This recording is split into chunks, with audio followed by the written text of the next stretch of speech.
לא. אני אכיל להם תה, קפה, נס קפה, מי שרוצה. יש לי 8 ילדים. כל הזמן מלא עבודה, נכון? מאוד. אבל בשמחה. את לא מעייפת? לא. לא. זה הנכד שלי. הוא בא לבקר את סבתא. בוא. באתי לראות אותך, באת לראות אותי, נכון? לשתות בבקשה. את סבתא מספר 1 במזרח התיכון. Angel alone has 8 kids, 23 grandkids, and 3 great-grandchildren. But her family is a lot bigger than you might think. מרק לילד בסדר, אני אביא לך. She and her husband Shlomo are foster parents. לילד. אז תביא לי עכשיו. בוא ניקח לי את האוכל לפחות שלה. בסדר, 100%. זו הילדה ראשונה. This was the first little girl I fostered. She was 10 days old when I got her, straight from the hospital. זה ילד. And this was a little boy who was addicted to drugs. זה... This was the baby of an African migrant. He came to us because his mother didn't have the money to take care of him, so she gave him up. אתה זוכרת? Shlomi, do you remember this one? הגוזל. נכון. Of course, these were the last kids to stay with us. For the last 29 years, Shlomo and Angel have been fostering children, 217 to be exact. I used to line up 6 cribs here for the babies.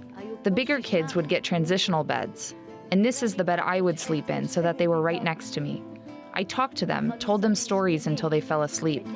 And when the babies would wake up in the middle of the night, I would get up with them to feed them, change them, whatever they needed, 24 hours a day. For almost 3 decades, Angel and Shlomo have served as emergency shelter foster families for the Summit Institute. It's an organization that helps at-risk children. This means that whenever a child needed urgent care and housing, Angel and Shlomo were the first stop. הרבה ילדים. Many children arrived with signs of physical abuse on their body, cigarette burns, bruises. Every time I received a baby, I would call a doctor to come and check the physical effects of violence on their bodies. What can I say? It hurts my heart to see a baby with bruises and cigarette burns. I would hold them tight, hug them, cry with them. I had one child come with 2 broken shoulders and legs. I took care of him for a long time. But most of the kids I got came with neonatal abstinence syndrome. This means the babies were addicted to drugs their moms had been taking while pregnant and were going through withdrawal. I would take them to the hospital, and the doctor would explain to me how to care for them and deal with the withdrawal symptoms, how to put them in rooms with the lights down and music to ease the suffering. It could take months to treat these kids, but thank God most would be cured. They would always call me Mom, but I never answered. I'm Grandma, so they would nickname me Tata, from the oldest to the youngest. אז קוראים לי טאטה.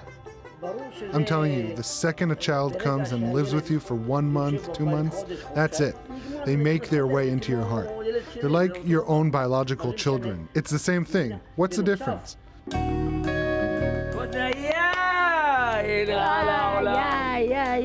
נשיקה.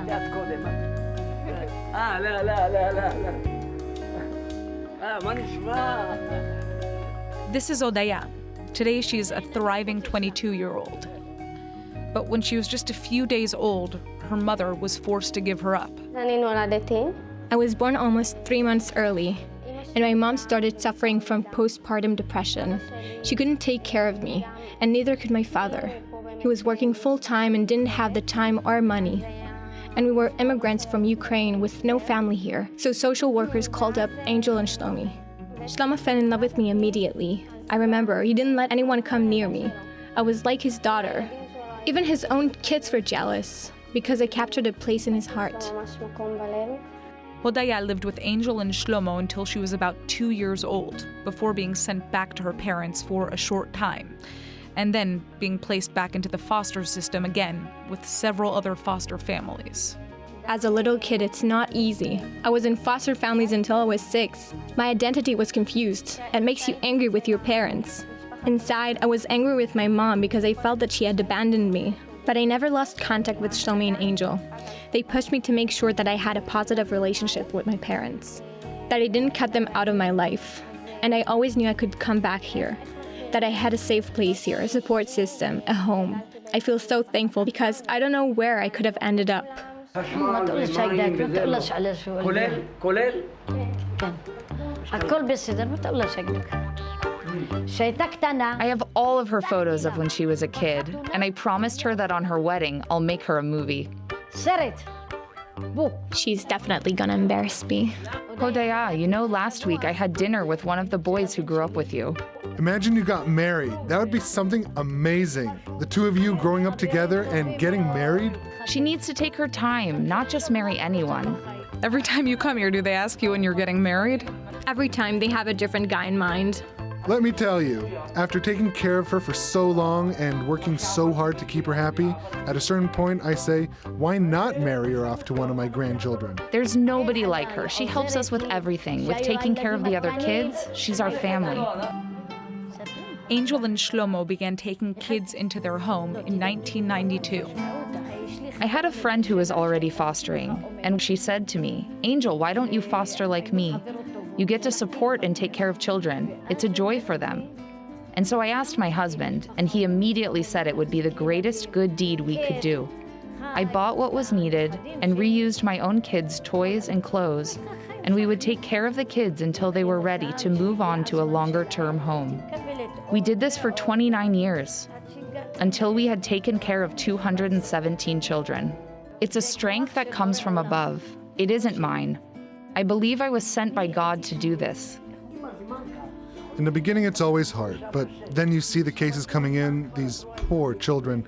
Some were abused and beaten. Some were hungry, really hungry. When you see this, how could you not?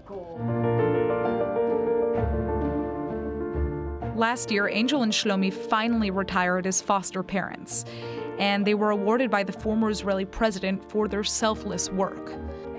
But how could you let go of these children after taking care of them for so long? The separation was very difficult. You need strength for this, but in order to save them emotionally, save their pain, I made peace with it. I owe my life to her and Shlomi. It's a joy to see her. She reminds me of everything we went through. كل ما